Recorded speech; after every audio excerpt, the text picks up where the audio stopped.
Good morning guys! Heto ako ngayon sa palengke para mamili ng aking mga lulutuin ngayong umaga. Magluluto ako ng sinigang na bangus. Ito ang aking suki ng mga gulay. Dito ako namimili, yan po si Sexy.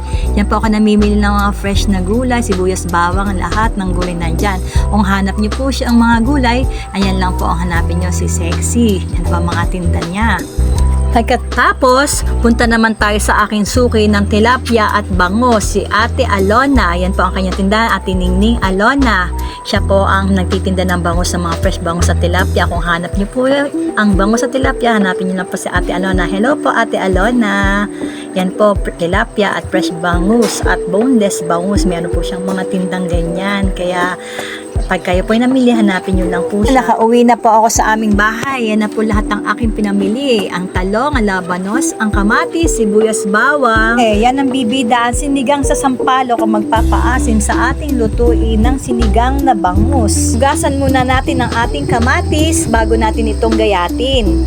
Pagkatapos natin hugasan ito, ilagay natin sa isang lagayan. Ngayon, maghanda naman tayo ng sibuyas at gayatin ito. Pagkatapos natin gayatin, ay ibubukod muna natin sa isang lagayan. Ngayon, kamatis naman ang ating isusunod. Pag nagluluto ako, tinatanggal ko ang buto ng kamatis. Depende naman po sa inyo, pwede din naman po ilahok yan sa ating sinigang. Ngayon naman ay gagayatin natin ng pa-slice ang ating talong. Pagkatapos natin itong gayatin, ilagay sa isang lagayan.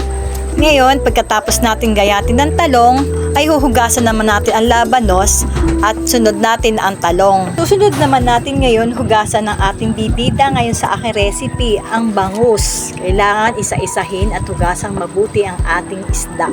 Heto ang talbos ng kamote na fresh, ating itong hihimayin isa-isa. At pagkatapos nitong himay, lagyan na sa isang lagayan, yan na po ang ating albos ng kamote. At pagkatapos, huhugasan naman natin to isa-isa para sa ganun malinis ang ating talbos ng kamote. Ngayon, sisimula na tayo magluto ng ating sinigang. Ihanda ang kaserola. Una, ilagay ang sibuyas. Pagkatapos ay ang kamatis. Hayaan muna natin itong kumulo. Pagkakulo na, isusunod naman natin ang ating bibida ngayon, ang bangus.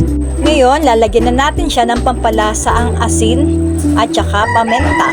Para sa ganon, magkalasa ang ating isda at pagkatapos tatakpan ulit natin ito ng ilang minuto. Ngayon, pag alam na natin okay na ang bangus, ilalagay naman natin syempre ang gulay na labanos. At hayaan muna natin itong maluto at malambot na, isusunod naman natin ang talong. Pagkalagay natin ng talong, hayaan muna natin takpan ito ng ilang minuto. Pagkatapos ng ilang minuto, syempre hindi bida ang ating sinigang sa sampalok ang magpapaasim sa ating sinigang na bangus. Yan, okay na lahat. Syempre, ang susunod naman natin ang ating talbos ng kamote. Ilagay natin to sa kaserola at hayaan muna nating takpan. Kapag ito ay kumulo na ng ilang minuto, ay pwede na nating hanguin.